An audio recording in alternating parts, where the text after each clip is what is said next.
Sebanyak 3 dari 6 pasien COVID-19 di Kabupaten Pekalongan dinyatakan sembuh hingga pukul 12 waktu Indonesia Barat, Rabu 6 Mei 2020. Salah satu pasien yang dinyatakan sembuh yaitu Kepala Dinas Pekerjaan Umum dan Penataan Ruang, DPU Taru, Insinyur Bambang Irianto, mempunyai keyakinan bahwa kesembuhan sumbernya dari Allah, akan tetapi yang tahu ikhtiarnya adalah dokter.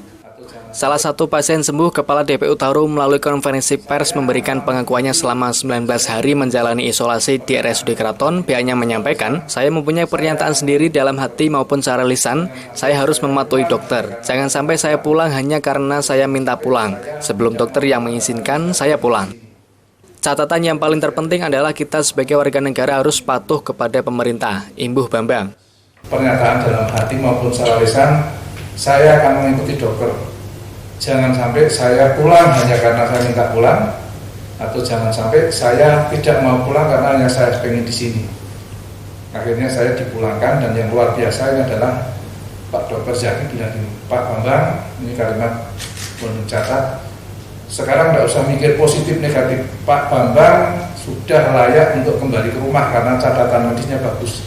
Insya Allah nggak usah dipikir nanti akan negatif sendiri. Bapak di rumah ada istri dan anak, nanti akan lebih nyaman." Dan alhamdulillah begitu saya pulang di rumah, tensi saya yang biasanya di atas 150 itu medun di 135, ya paling mendekati 140, terus sekarang sudah normal semua.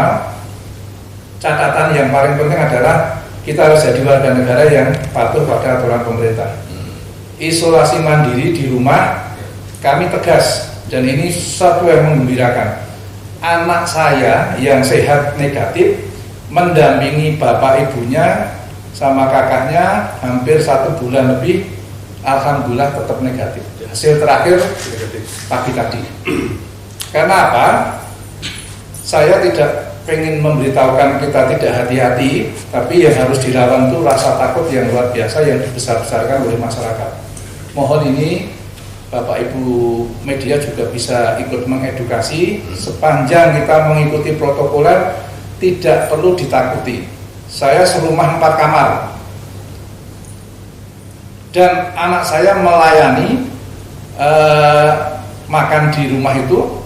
Alhamdulillah berkat doa dari seluruh masyarakat ini juga masih, dan insya Allah akan tetap negatif. Hari ini tadi pagi sudah dites lagi negatif.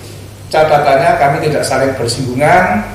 Kalau makan juga sendiri-sendiri, hanya ngambil di meja, piring sendok sendiri bawa ke kamar, dimakan di kamar.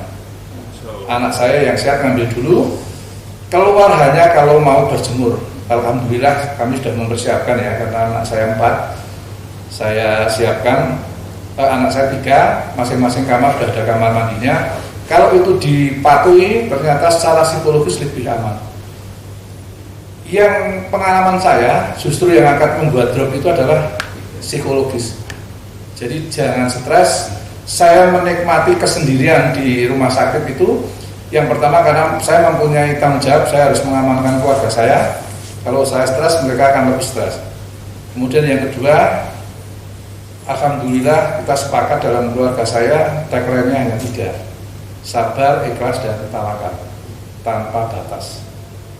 Jadi awal-awalnya rame di medsos ya, agak dibully dan lain sebagainya, tapi saya sampaikan tidak usah digagas, kita ikhlas saja. Karena sakit ini bukan aib menurut saya. Ini ujian, mari ada banyak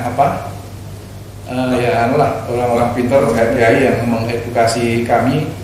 Ini adalah bentuk kasih sayangnya Allah pada hambanya. Selama menjalani isolasi, Bambang menegaskan yang harus dilawan adalah rasa takut yang luar biasa yang dibesar-besarkan oleh masyarakat. Beliau juga berharap kepada semua masyarakat dan media untuk ikut mengedukasi kepada seluruh masyarakat. Sepanjang kita mengikuti protokoler yang ditetapkan oleh pemerintah, tidak perlu ada rasa takut lagi. Hari ini kami sudah diizinkan Bu Sekda untuk bekerja kembali. Terima kasih dari teman-teman media. Mudah-mudahan saya tetap didoakan, saya bisa tetap sehat untuk menjalankan tugas sebagai Kepala DPU Tata Ruang.